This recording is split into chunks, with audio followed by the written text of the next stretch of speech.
Un projet d'aménagement qui fait grincer des dents. Système U veut implanter une plateforme logistique de 60 000 mètres carrés tout près de Clermont-Lérault. La communauté des communes est favorable à ce projet créateur d'emplois, mais un collectif d'associations et de citoyens s'oppose à voir pousser une verrue dans son environnement.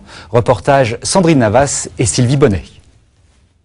C'est ici, en cœur d'Hérault, sur la plaine de la Salamane, que Système U va venir implanter un bâtiment de 60 000 mètres carrés. Le collectif de défense de la plaine agricole de la Salamane ne veut pas voir pousser une plateforme de stockage de produits secs près de Clermont-Lérault.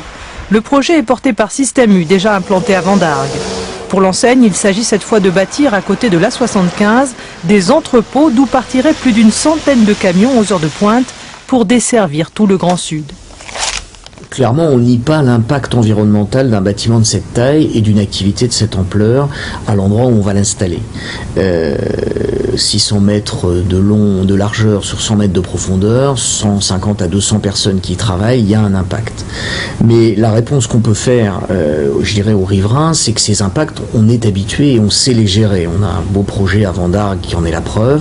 On sait gérer le visuel, on sait gérer les trajets camions, on sait gérer la pollution, on sait gérer les nuisances sonores. Et on s'est évidemment engagé à le faire auprès de la communauté de communes du Clermontois. La communauté a donc très majoritairement approuvé un projet d'accord avec l'enseigne commerciale qui annonce la création de 120 emplois sur le site, plus une trentaine de mutations. Mais l'opposition s'organise à travers un collectif d'associations et de citoyens, avant tout soucieux de l'impact environnemental du projet. Aujourd'hui, on va nous proposer de mettre un camion toutes les 5 minutes dans le cœur d'Hérault, dans un endroit exclusivement agricole, éloigné de toute possibilité de ferroutage ou bien d'autres modes collectifs de transport. Et donc c'est vrai que là, il nous semble que c'est complètement grotesque comme proposition. La communauté de communes achète ses terres viticoles 6 € le mètre carré pour créer une ZAC et en revend une partie à Système U 21 € le mètre carré en échange de garantie. Ainsi, aucune autre enseigne commerciale ne pourra s'installer sur le site. Le protocole d'accord comprend d'autres clauses qui choquent les opposants. C'est un protocole sur lequel je me suis moi vraiment bagarré parce qu'il y avait des clauses dans ce protocole qui étaient à mon avis assez immorales.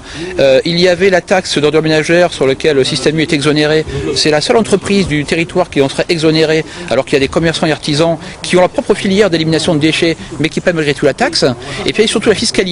Aujourd'hui, on apprend que la fiscalité de l'intercommunalité est figée, c'est-à-dire qu'on n'augmentera pas la fiscalité pour que Système U puisse garder ses marges de manœuvre. Le collectif souhaite qu'un débat public soit organisé pour consulter la population avant toute décision définitive. Le maire de Clermont-Lérault annonce de son côté une signature imminente du projet.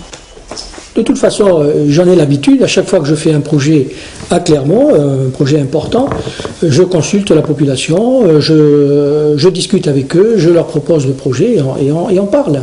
Et ça ne fera pas. Signer le protocole. Mais ça n'a rien à voir avec le protocole. Ça n'a rien à voir avec le protocole.